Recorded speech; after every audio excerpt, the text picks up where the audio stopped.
C'est déjà la rentrée politique à gauche. Les universités d'été de la France insoumise débutent aujourd'hui à Châteauneuf-sur-Isère dans la Drôme. Dans le même temps, les écologistes se retrouvent à Grenoble. Ce sera ensuite au tour des communistes et des socialistes de se réunir.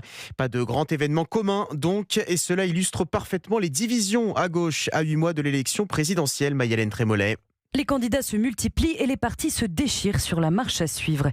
Après l'échec de la primaire hors LFI, voulue par Marine Tondelier, la chef de file des écologistes, pas question pour chacune des formations de gauche de renoncer à sa ligne.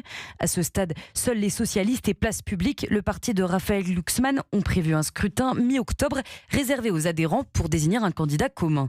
Il faut dire que les prétendants ne manquent pas. Certains sont déjà déclarés comme Philippe Brun, Ségolène Royal, mais aussi Jérôme Guedj, quand d'autres préfèrent ménager le suspense à l'image d'Olivier Faure ou de Boris Vallaud. D'autres encore comptent jouer sur une primaire destructrice pour s'imposer en seul recours. C'est le cas de François Hollande ou Bernard Cazeneuve par exemple. De son côté, l'eurodéputé Raphaël Glucksmann devrait avancer son annonce officielle à dimanche pour se lancer dès lundi dans la primaire. Et l'enjeu est de taille. Avec un Jean-Luc Mélenchon qui domine l'ensemble de ses proches adversaires dans les sondages, la gauche sait que son véritable défi est désormais de dégager une figure capable de rassembler le plus largement possible face à la vague insoumise. Maï-Hélène Trémollet du service politique d'Europe 1.